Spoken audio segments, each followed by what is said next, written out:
America Meditating Radio Show, we collect wisdom, inspire each other, and empower hearts 24/7. Hi, I'm Sister Jenna. Join me and guests on Blog Talk Radio as we amplify stories that compel us to be more for ourselves and everyone else around us.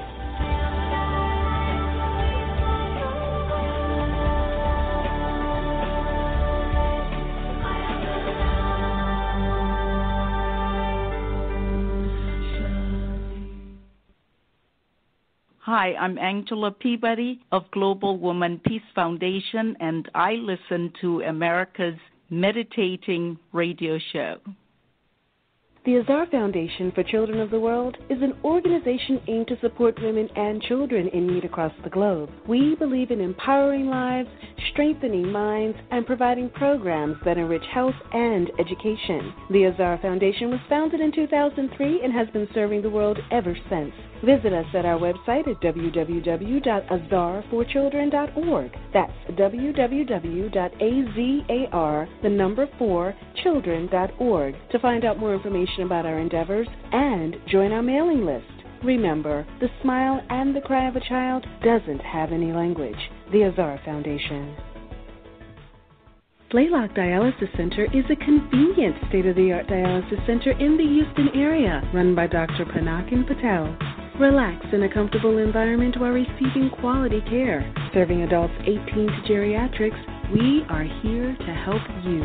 Call 713-463-6611 for more information or visit us at our website at www.blaylockdialysiscenter.com. Blaylock Dialysis Center, where helping you get well is our priority. Get off the grid and step inside your heart. Sister Jenna guides you through a powerful, encouraging, and motivating meditation that allows you to let go and become aware of you, regain strength, power, and peace. Hello, everyone, and welcome to America Meditating Radio. Very, very special, very unique online radio show that has become a great success story to our amazement when we actually first started America Meditating with Sister Geeta, who was surviving cancer at the time and had this most amazing voice. We just knew that as she laid there and she's so talented with wisdom and the power and the gift of voice, we started this show based on her. And of course, what did she do? She had me get stuck with it by telling me, please, Sister Jenna, can you just show me how to do it? Start off a little bit. Let me do 1 minute on the show. And it went on for 1 week, 2 weeks, and then she would come on and read these amazing poetry. And then it would go on, and then nobody remembered my conversation with them, but everyone would remember Sister Geeta's readings. And so we're just really tickled that something that started off with just pure intent, it goes back to intentions. It goes back to intentions, that whatever you do with pure motives, with just the best part of you at that particular time, it can't fail. It can't fail. It will succeed. And I think that's even true even for our own bodies, that if I do something with the purest of feelings towards the well-being of my body, that my body might just also listen to my command and request it to heal as fast as it needs to.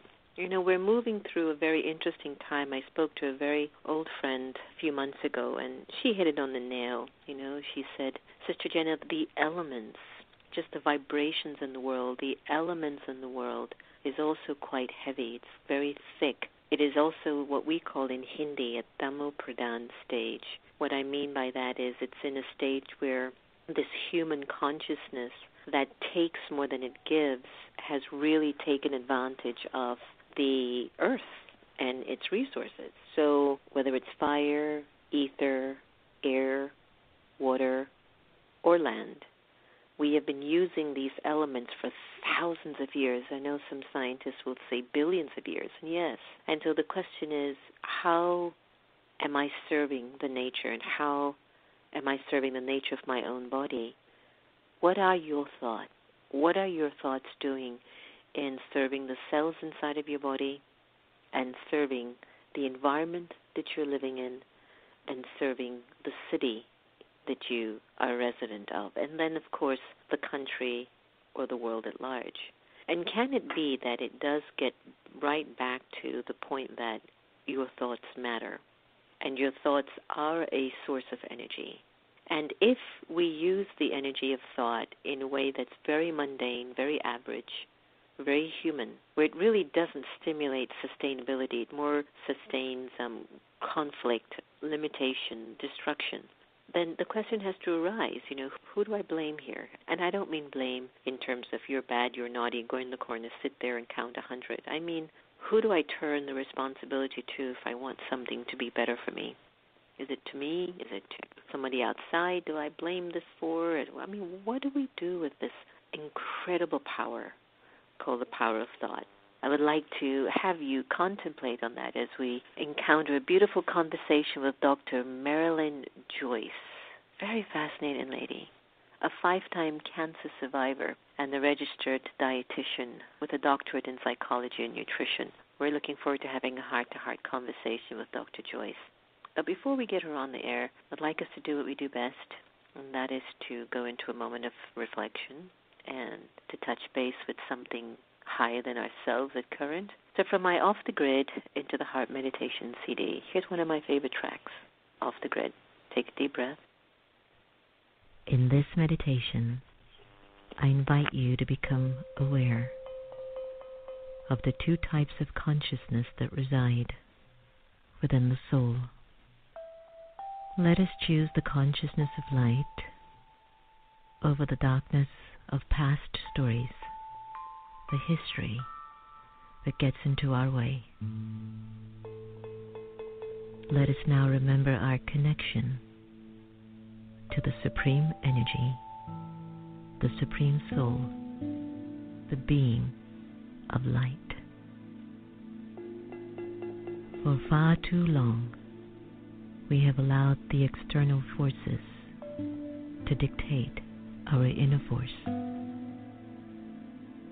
And at this time, I choose to get off the grid and step inside the heart,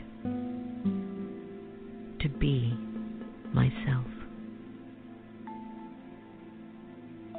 I choose to no longer be under the influence of what the world tells me, what my parents have told me, my spouse, friends, or anyone who has been a negative influence in my life. In this meditation, I stand strong in the original, eternal, imperishable worth of the soul. I, the being of light, the soul of power, I step into the heart and I become a being of love, a being of light and goodness.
Hi, welcome back.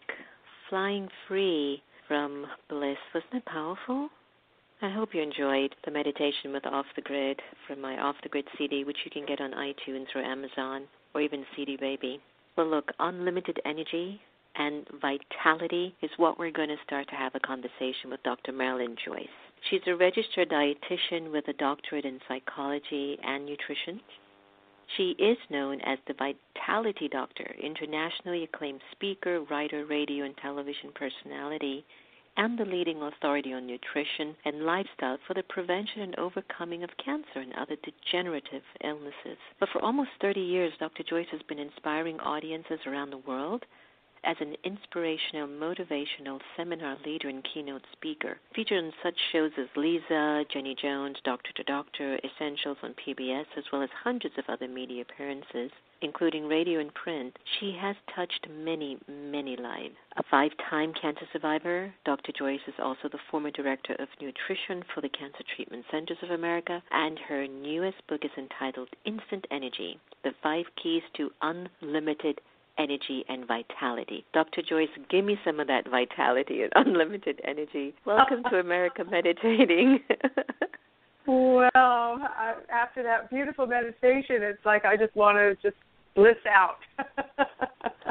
You know what? I'm sure everybody is in awe whenever they read your bio, and I think for some of us who are very average, we might stop at the whole thing of like 5-time cancer survivor. Like, who does surviving cancer 5 times around? I remembered what Sister Gita went through 1 time around, and that was no joke. Yeah, it was a journey. I don't know if I, quite honestly, Sister Jenna, I don't know if I could do it today at 66 the way I did it at 36. But, you know, the fact was, though, I think the survivor to thriver instinct in humanity, some people have a stronger sense of it, and also when you're younger, you have more reason to stay here. And I think that's the big thing. It's like, you know, when you ask people, I hate that question constantly within the business world of what's your why, but I think there is some truth to that. What is your why? And my why at the time was I was young, I had 2 kids to take care of, I had, you know, people in my life that I was caring for. I think there were a lot of reasons why I took the ball and ran with it. But I will tell you, it was not an easy journey. I don't want to even think about it. No, I want to go through that again. I'm sure. Tell me, what have you learned the most? What I learned the most from that journey was that whatever illness you have, and cancer was what I went through, but it could be anything, it's a teacher. And when you're willing to see that illness or that experience as a teacher, then what you can do is you can grab onto it and you can learn from it what it is you need to learn. And so, for example, in my life, I learned that I was so busy working, making things happen, not being a person, but doing the person's thing. Mm-hmm. I didn't really experience life on a being level, on a level of just being here now. And I had no joy, I had no fun, I had no experiences of just letting life happen. It was always about I had to make it happen, and I had to do it this way or that way. And I think the biggest lesson was to let go and let God, you know, just be in the moment.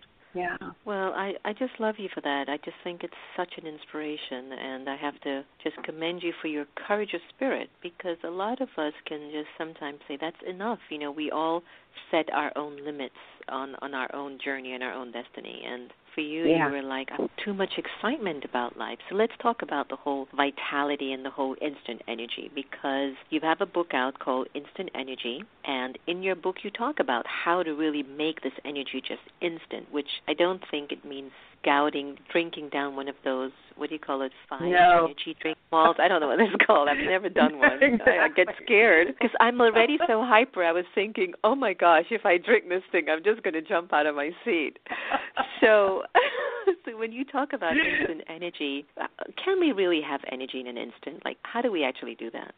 Well, this has been a journey for me in my life because in 1970 and 71, I was in India studying yoga in an ashram, and I would never trade those experiences for anything because what I learned then were the keys that I now have adapted to what I have incorporated into the book Instant Energy. So what does that mean? It doesn't mean that you have instant energy by taking a quick drink of something or a cup of coffee or a pot of coffee or whatever people might do. What it is really learning healthy strategies, 5-minute instant energy strategies that anyone can do anywhere, anytime, and have energy. So what do those mean? I mean, if they're healthy strategies, that means that you're not going to do something crazy to get the energy. It means simply taking those things that I learned back in 1970 that took forever because in an ashram, everything was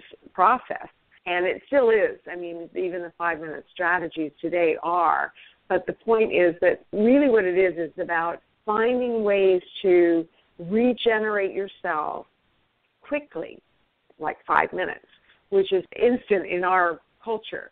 So instead of sitting down and meditating for an hour, which I still do, I still love to do that, but if I need a quick refresher, then what I need to do is to be able to close everything down, put my feet up, sit in a meditative pose or lie in a meditative pose, whatever works for the person, and breathe deeply so that I'm oxygenating my system, and I'm taking that time to revitalize myself through breathing, time out, and just basically being in the moment, be here now kind of thing. And so that's really what it is. And in 5 minutes, I mean, I do this in 2 minutes in a room full of 5,000 people in a workshop or a seminar where I actually have them do this breathing process 2 or 3 times, and they go from flagged out, tired, no energy, to having energy to go through the rest of their day. So give me some instant energy. Let me practice this with you while I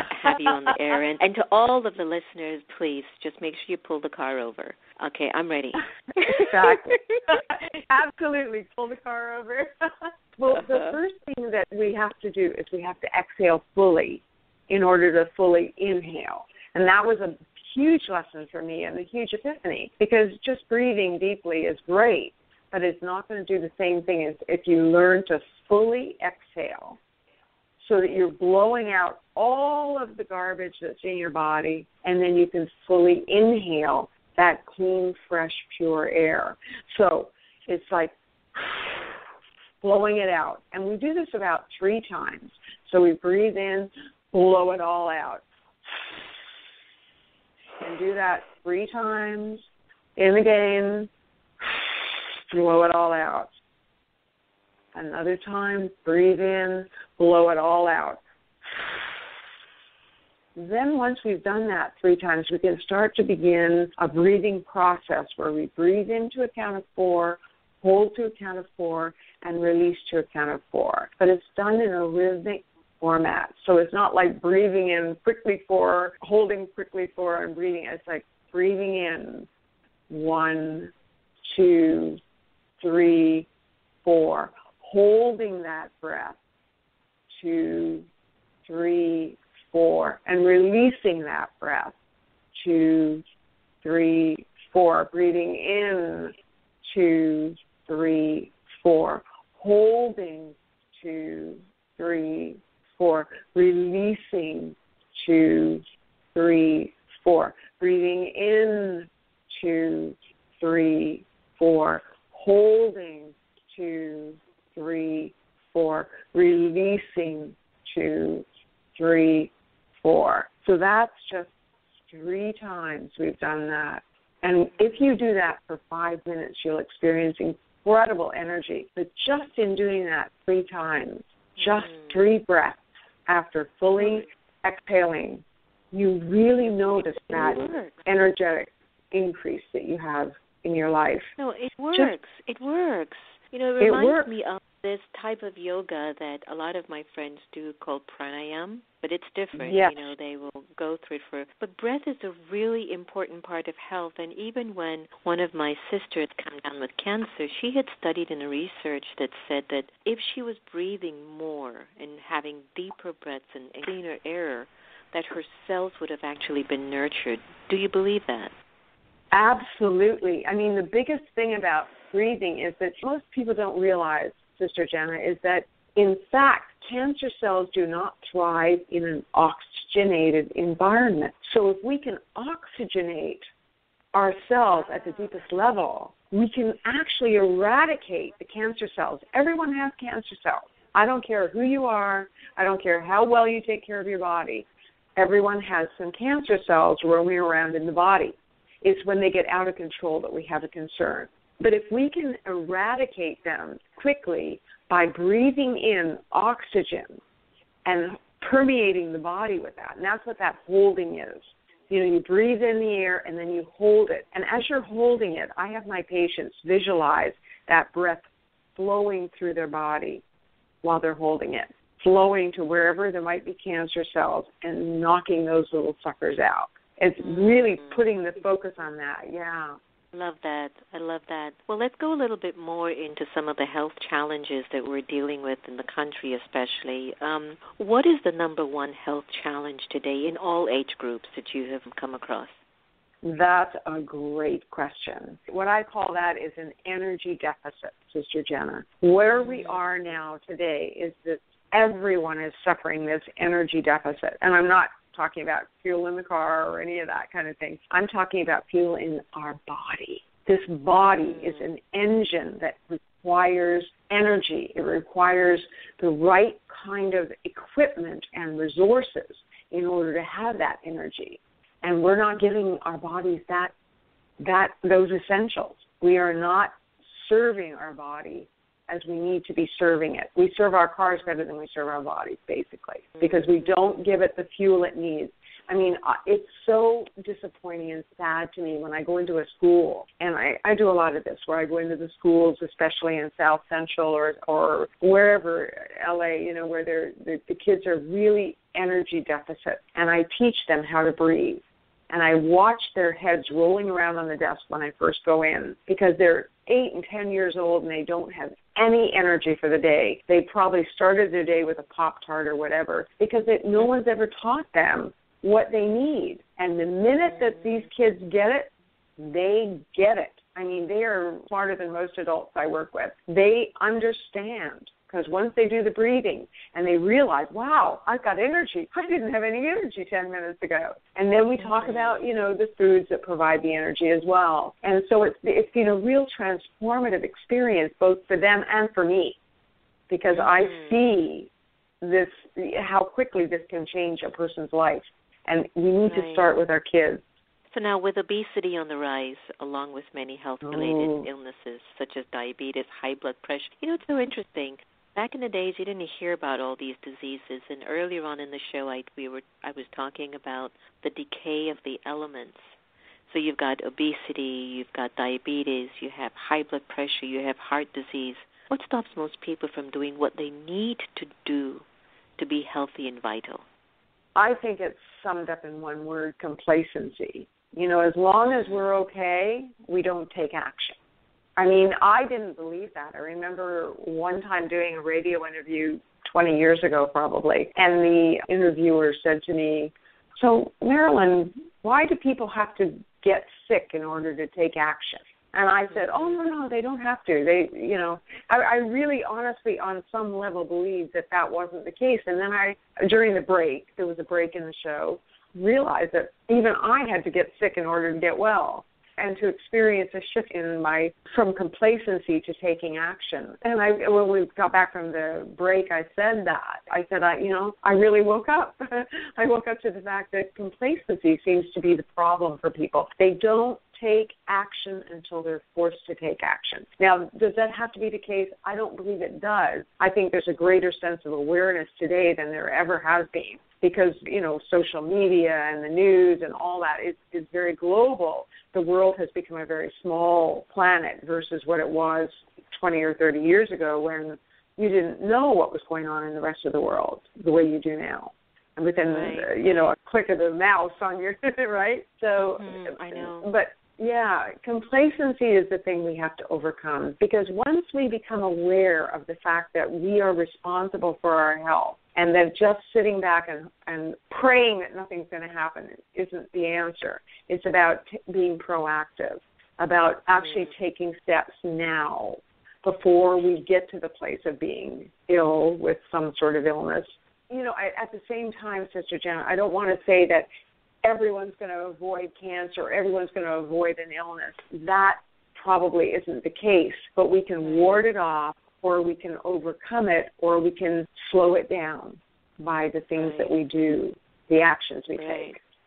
Right. And I agree with you, and I think that it's important for us to at least try, because nobody knows the ultimate destiny of our souls, what we're up to and what is karmically just recorded in us. But still, even if we just put the effort in, I know that effort won't go to waste, no matter what. It can't go to waste because we have put the vibe in it, It's just a matter of whatever's going on in the spirit. I want to thank you for joining us on the air, and just love your energy and the way that it calls you to just keep, striving to be your best and to not let anything, and the closest relationship we have with our souls is with the body. And when that's not cooperating with you, that can really, really attack our self-worth, our self-esteem, our faith, our belief, so many of the other things. And you are like a testimony that's just keep going, just keep believing. So I think everyone here would like to thank you for that. Before I end our conversation, could you leave us with your best vision for yourself that would make America and the world a better place? Well, thank you so much for asking that and inviting that. Where I'm at right now, Sister Jenna, is that I am about to embark on the journey of 1,000 days, where I'm going to be traversing the world and speaking to people and interviewing them by video about going to hell, living to tell, and asking themselves what matters now. Because I think that by us all coming together as one, realizing that we all ask that question at some time in our lives, it doesn't matter, regardless of race, creed, color, philosophy, or religion, we ask ourselves at some point that question. And so really it comes down to all of us coming together and realizing that we are all one. We are one in the eyes of God and the universe. And when we come together in that way, we can never shoot, kill, or drop a bomb on someone we know and love. Right. And so, where I'm coming from is people need to understand that we are all here together to support each other. And so everything that I've ever done in the past is going to obviously be involved in that whole process as well. But it really comes down to envisioning the world as one. And I think that's really where I come from. I always have come from that. Everything I've ever done has been part of that. But at this point, 66 years old, you wake up and you ask yourself what matters now, and you can't take it with you. So what are you going to take with you? You're going to take your spirit with you. So a spirit of love is what you want. Yeah. There you go. I believe in that. Leave our listeners with information that they can find out more about you and your work.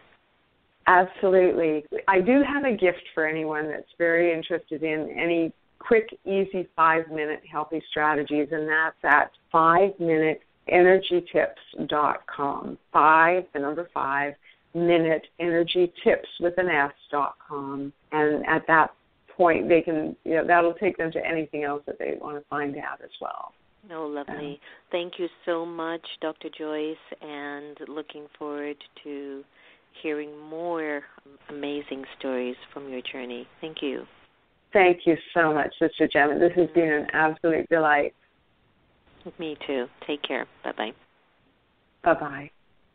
So you could do everything right, and still, the body has another story to tell. And you can do nothing right, and the body works just perfectly for you. Again, it's the spirit, it's the soul, it's the light in our beings. Before I end today's conversation, the show wouldn't be complete without hearing a reading from our lovely Sister Geeta. Good morning to you. That was lovely, Sister Jenna, to hear. And I like the part that you said, reminding us that each one has their role. So if it's your part to overcome 5, 10 times, or just not being able to get over the first time, it's all there in the part, the inscription of the drama. Yes, but that was lovely to hear. I need to breathe more and breathe out. Okay, companion of God. It's a great company to keep, especially when you're going through something like that. The well-known Daddy Yankee. Good spiritual health means I am free from the diseases of the spirit. No traces of negativity remain. All obstacles have been overcome. My face sparkles with happiness. Good spiritual health comes from a healthy spiritual birth. Be born to your true self, the personality of purity. By remembering the one above, your eternal Father, your parent. I am living my life with God, she says. I am talking to God in my mind. I am also learning from God. Inner joy is the best of medicines. It all depends on what you hold in your heart. So check, what is in my heart? And you will find the way to spiritual health. Thank you. You're welcome. Have a good day. Beautiful as usual. Well, remember, everyone, no one can take away your happiness unless you give them permission. Remember that. Not a single person can take away your happiness unless you give them permission. And we are here to love each other the same. So let's end today's conversation with happy. Take care, everyone.